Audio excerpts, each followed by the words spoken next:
এখন একটা বিষয় হচ্ছে, আমি তো 3 মাস দেশে ছিলাম, কিন্তু আপনারা জানেন। আসসালামু আলাইকুম প্রিয় দর্শক শ্রোতা, এবার অডিওতে না ভিডিওতেই লাইভে অংশগ্রহণ করলেন আওয়ামী লীগের সাধারণ সম্পাদক ওবায়দুল কাদের। নিষিদ্ধ সংগঠিত সেই আওয়ামী লীগের সাধারণ সম্পাদক ওবায়দুল কাদের অসুস্থ হয়েছেন। তিনি বর্তমানে খুব খারাপ অবস্থার মধ্যে আছেন। কথা বলতে গিয়ে তিনি জিহ্বা বের করেন বা জিহ্বা বের হয়ে আসে। ওবায়দুল কাদেরের বর্তমান অবস্থা খুব আশঙ্কাজনক। গুরুত্বপূর্ণ তথ্য আছে, আশা করি সম্পূর্ণ ভিডিও জুড়েই থাকবেন। চলুন ভিডিওতে বিস্তারিত দেখে আসি। দেখুন, তারেক রহমান একটা সময়ে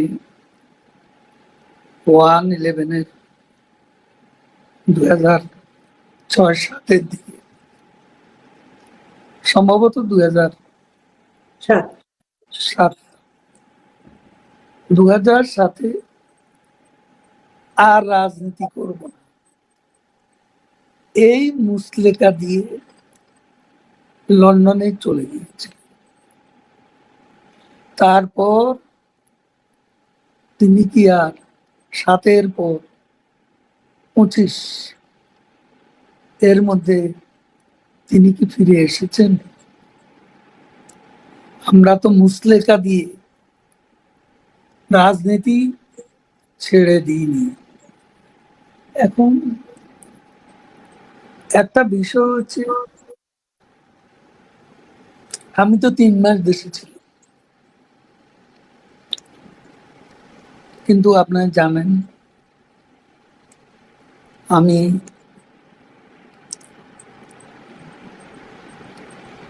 মৃত্যু থেকে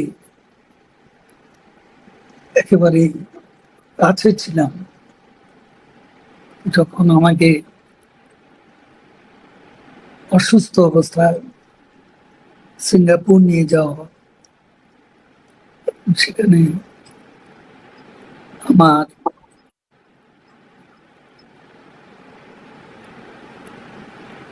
মেজর অপারেশন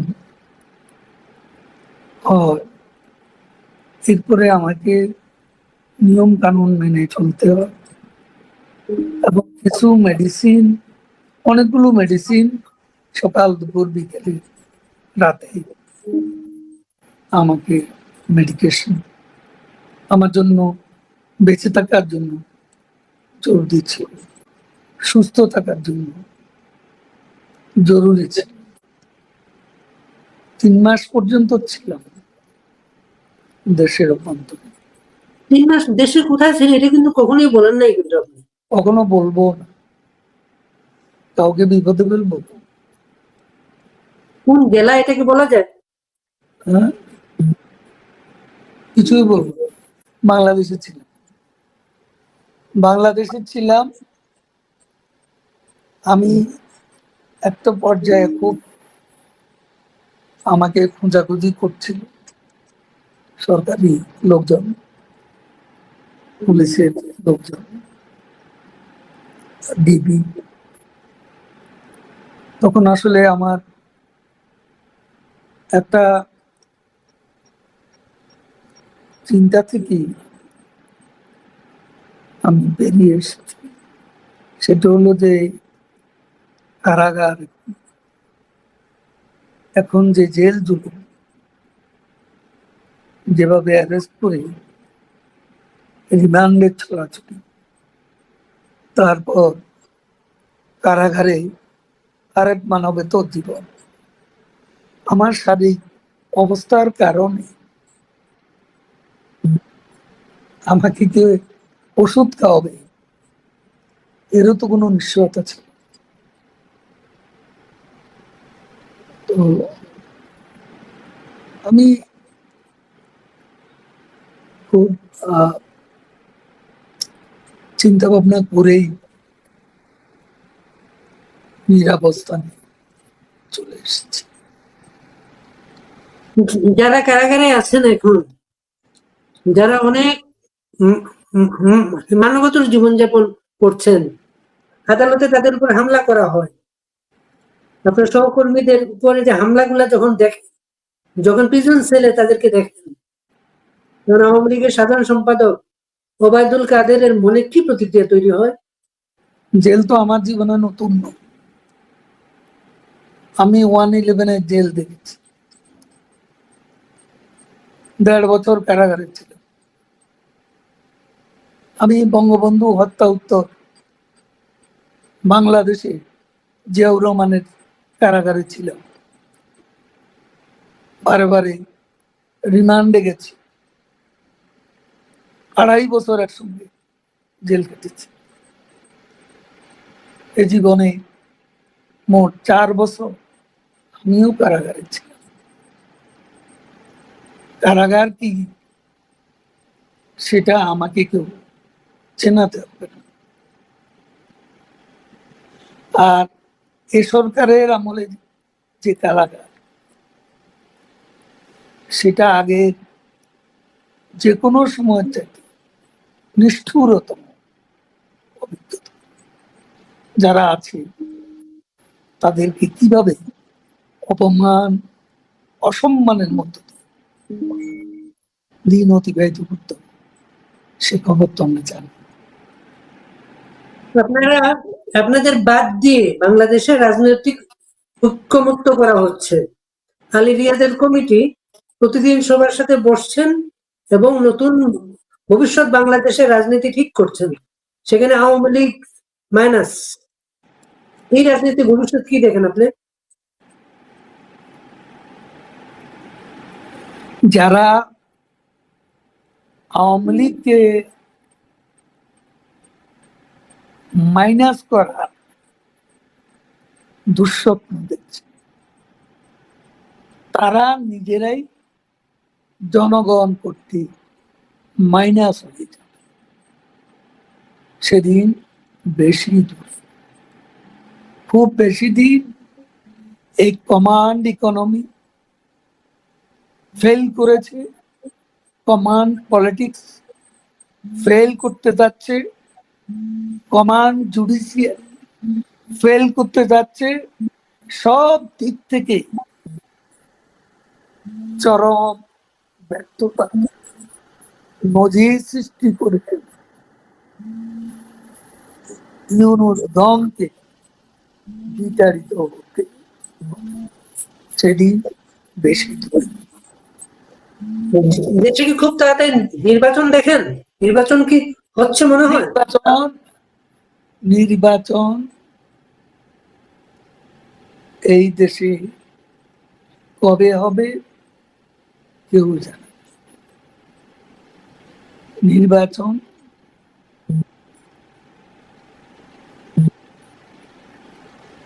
একদিকে এনসিপি জামাত, তারা অত তাড়াতাড়ি নির্বাচনের পক্ষে, আবার বিএনপি এবছরই নির্বাচন। এখন নির্বাচনের ভাগ্যে কি আছে কেউ জানে না। আওয়ামী লীগ যেই পার্টি 50% যাদের জনসমর্থন অটুট, সেই পার্টিকে বাদ দিয়ে অংশগ্রহণমূলক নিরপেক্ষ নির্বাচন কোনোদিনও। সেই পার্টি তো বাংলাদেশে এখন নিষিদ্ধ এবং আপনাদের কোনো নিবন্ধন নাই এখন বাংলাদেশে। দেশের মানুষ নিষিদ্ধ ভাবে না। দেশের মানুষের হৃদয়ে আওয়ামী লীগ জেগে আছে, জাগ্রত আছে। শেখ হাসিনার নেতৃত্বের যে স্মৃতি, ক্ষমতায় থাকাকালে সেই শুভ স্মৃতি মানুষ বলে। আমাদের আমলেও কিছু যে আচরণগত ভুল ছিল না সেটা আমি বলবো না, তারপরও খুব গুরুত্বপূর্ণ ভুল ছিল। 3টা ইলেকশনে 3টা ইলেকশনে বাংলাদেশে নিউ জেনারেশন ভোট দিতে পারে নাই। কেন দিতে পারে না? অংশগ্রহণমূলক নির্বাচন ছিল না। কেন হয়নি? রাতের ভোটের অভিযোগ ছিল। কারো কি নির্বাচনে আসতে বাধা ছিল? তুমি আসবে না নির্বাচনে, আপনি আসতে চান না, আমি কি জোর করে আনবো? নির্বাচনটা নির্বাচন কমিশন কন্ডাক্ট করেছে, এখানে সরকারের কোনো হস্তক্ষেপ ছিল না।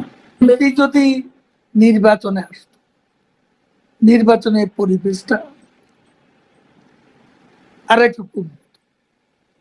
এখন একটা বড় দল যদি নির্বাচনে ইচ্ছে করে নির্বাচনকে প্রশ্নবিদ্ধ করার জন্য না আসে, সেখানে আমাদের কি বলার? আপনাদের রাজনৈতিক কর্মকাণ্ড অনলাইনেই হচ্ছে। অনলাইনে সারা যে যেখানে আছেন নেতারা, তাদের সাথে জুম বৈঠকের মাধ্যমে আপনারা কোনো কর্মসূচি আরো সংগঠনটাকে বেগবান করার জন্য কোনো নতুন কর্মপন্থা চিন্তা করছেন? এ ধরনের সময় যেভাবে রণকৌশল থাকে, আমরা সেভাবেই সংগঠিত হচ্ছি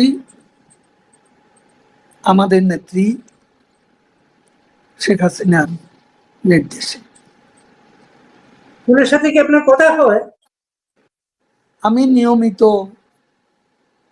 কথা বলে তাকে বিরক্ত করতে কখনো চাইনি, এখনো চাই। আমার যখন প্রয়োজন মাঝে মধ্যে কোনো কিছু জরুরি মনে হলে আমি তার সঙ্গে অবশ্যই কথা বলি। কর্মীদের উদ্দেশ্যে আমাদের নেত্রী নির্দেশ দিচ্ছেন, সেটাই আমার সেই রণনীতি রণকৌশল অবলম্বন যাতে হয়, কর্মীরা যাতে নেত্রী নির্দেশ মতো নিজেদেরকে সংগঠিত রাখে, সংগঠিত হয়, সেটাই আমার বক্তব্য।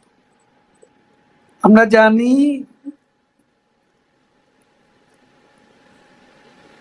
মোহাম্মদ ইউনূস তার নিজস্ব দল এনসিপি জামাত সহ